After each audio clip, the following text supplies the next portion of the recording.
Hello everyone, welcome back to another Team Player Gaming video.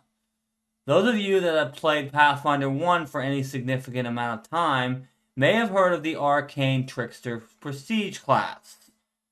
Unfortunately, we haven't really been able to play an Arcane Trickster in Pathfinder 2e as of yet. I mean, sure, you can play an Eldritch Trickster Rogue, but there's not much in common between that and the Arcane Trickster. About the only thing is adding sneak attack to spell damage. But now that the Grand Bazaar is out, that's changing. The Grand Bazaar gave us this Spell Trickster archetype, an archetype that runs circles around the Arcane Trickster. So today I will be building a character that uses this archetype.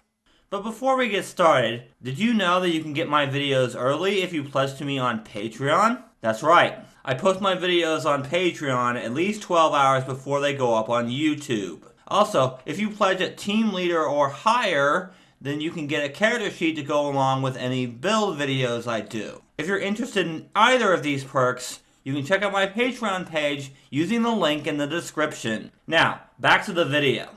Our ancestry for this build is going to be the Halfling. Halflings have a lot of really good teamwork feats that are going to help us with this build. For our heritage, we're going to go with the Jinxed Halfling. With this heritage, we can't take Halfling luck, but we can instead curse our foes. On a failed save, we can make them clumsy. This is going to debuff their AC and any reflex saves they have to make. Some of the spells that we need to take for this build require spell attack rolls or reflex saves. So this is going to help us with both of those. For our first level ancestry feat, we have a couple of options here. We can either take Distracting Shadows to become more stealthy, or we can take Intuitive Cooperation in order to help our allies with aid checks. If you want to help your allies out more, then take Intuitive Cooperation. But at the same time, Distracting Shadows is equally as good because this spell does need to be stealthy. For 5th level, we'll be taking Cultural Adaptability. And the ancestry we're going to pick for our adopted ancestry feat is going to be the Elf. There are a couple of elf feats that we can take now that will benefit this build. For our extra ancestry feat that we're going to get from Cultural Adaptability, we're going to pick up Otherworldly Magic. With this build, we're not going to be a full spellcaster, so this is going to give us an extra cantrip. For this cantrip, we want to pick an attacking one. Something like Produce Flame or Electric Arc. You'll see why when we get to class. For our 9th level feat, now that we have adopted ancestry, we can take Elf Step. We are a spellcaster. We don't want to be anywhere near melee attackers. However, this will allow us to step twice, meaning that if we do run into a bad situation with a melee attacker, we can get out of it. Rather easily, in fact. At 13th level, we have another choice. If we're running into a lot of enemies that want to grapple us, we can take Unhampered Passage.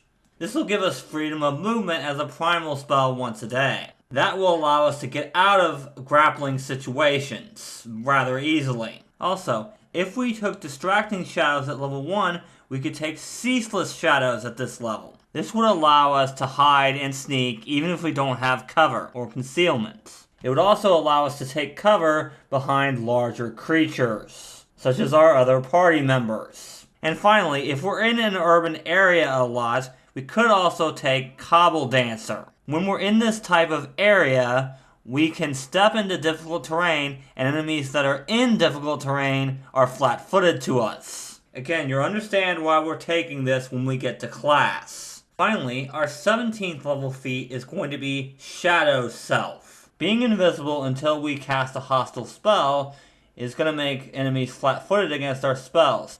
That's going to be important for a feat we're going to take later on. For our background, we're going to be picking up the Scholar background. This will give us Assurance in Arcana. We're going to be taking the Unified Theory skill feat, so this is going to help us with all our recall knowledge checks once we get that feat. Until then, though, this is only going to help us with our Arcana checks. Alright, we're building an Arcane Trickster here, so of course our class is going to be Rogue. For our Rogue's Racket, we're going to be going with Eldritch Trickster. This is the only way our Rogue will get the spells he needs in order to take his Spell Trickster archetype. For our dedication that we gained from the Eldritch Trickster Racket, we're going to go with the Wizard dedication. We're building an Arcane Trickster, so we need the Arcane list. And we want to be intelligence-based so we can get as many skills as possible. So Wizard is a good fit. This is going to give us a spellbook with 4 arcane cantrips, 2 of which we can prepare each day. Now, for our first level class feat, we want to take Overextending Feint. This is more of a ranged build. However, if we do run into a situation where we can't get away from a melee attacker, this is going to make it harder for them to hit us. This is going to be especially important against foes that have attacks of opportunity. We're going to have at least 1 touch spell for this build. So when we cast that spell, we want to make it harder for enemies to hit us with attacks of opportunity. For our second level feat, normally we couldn't take Magical Trickster until level 4. However, our Eldritch Trickster Racket lets us take it at level 2. This feat will allow us to do sneak attack damage with spells. This feat is why we need an attack spell with otherworldly magic. That way we'll always have a damaging spell that we can do sneak attack damage with, even if we don't prepare any damaging cantrips. At 4th level, we want to take Battle Assessment.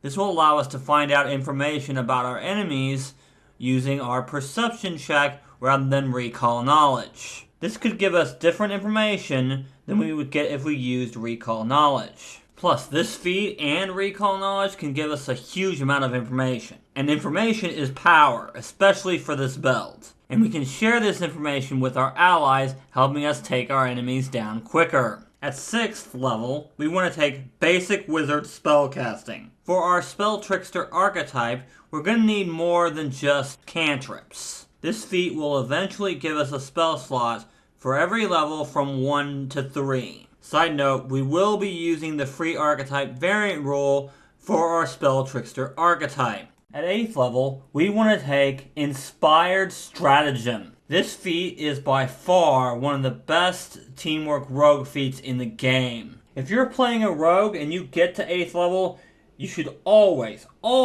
take this feat. With this feat, you can spend 10 minutes planning with up to 4 allies.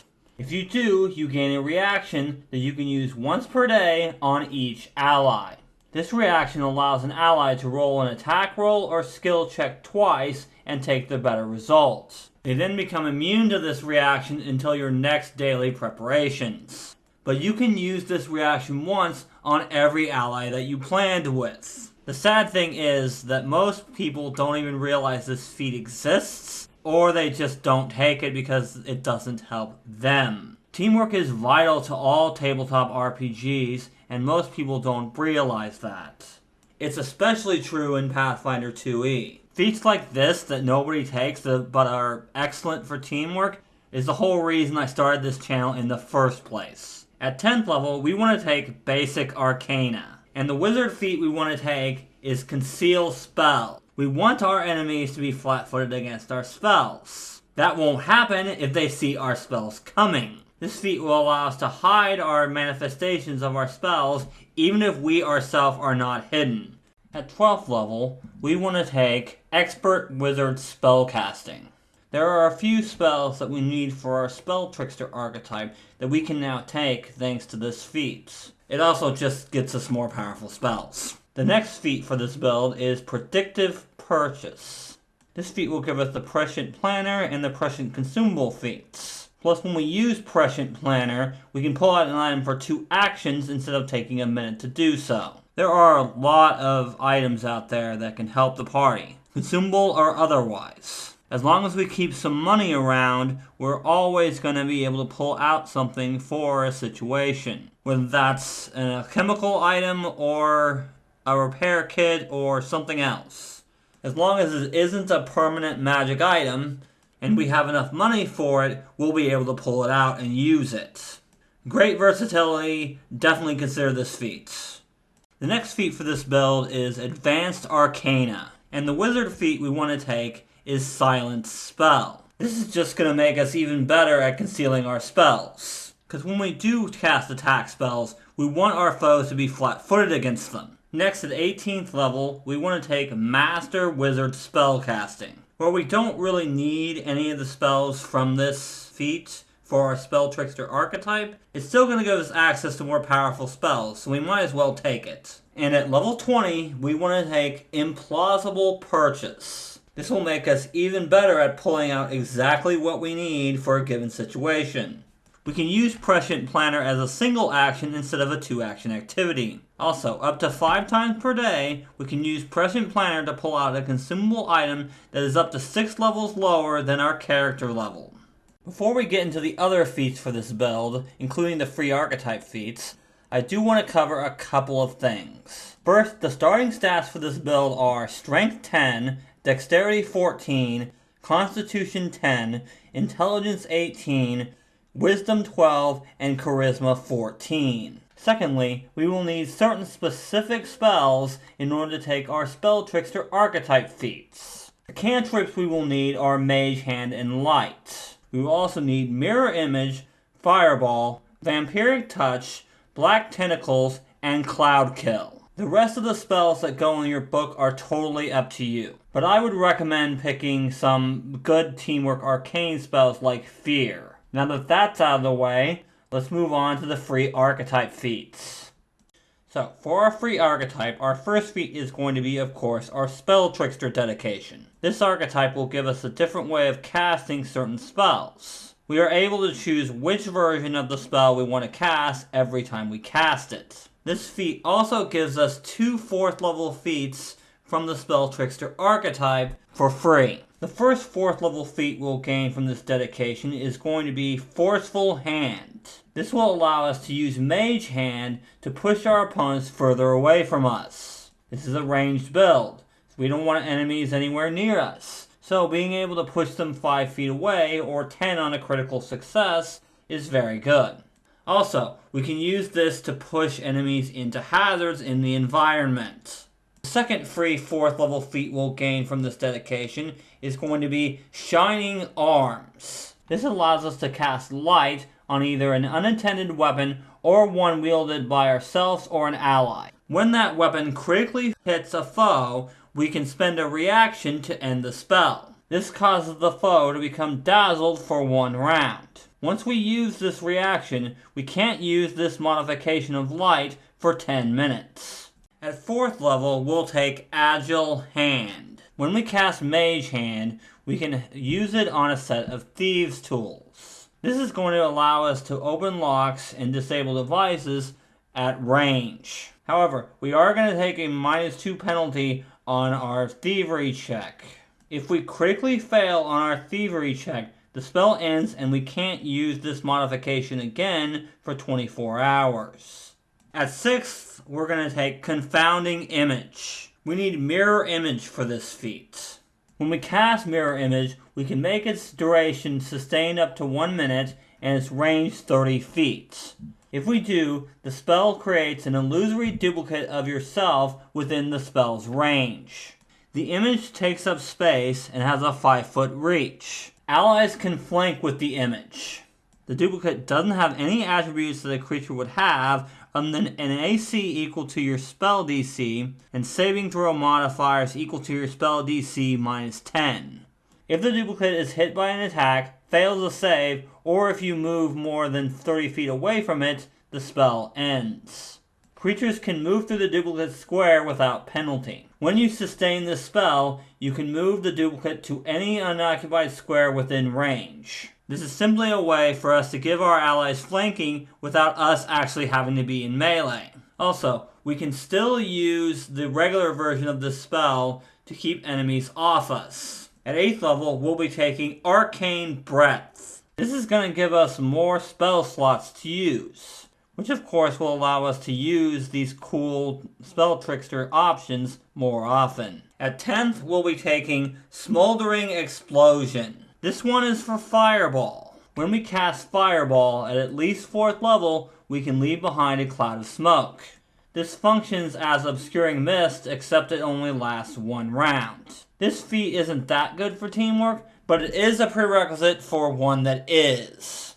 At 12th level, it's time for Siphoning Touch. This one goes off of Vampiric Touch, and as such is the only touch spell we need for this build. When we cast Vampiric Touch, instead of gaining the temporary hit points ourselves, we can give them to an ally for up to 1 minute. The ally must be within 30 feet for this to work. This is simply a way for us to keep our allies up, even when we can't get to them to use medicine checks. Toppling Tentacles is next. This feat will allow us to use black tentacles to trip our foes instead of grabbing them. Fortitude saves tend to be high in Pathfinder 2nd Edition, but this will allow us to use black tentacles to go after their reflex DC instead. Either way, they're flat-footed to everyone. This means sneak attack damage for us and an easier time hitting for our allies.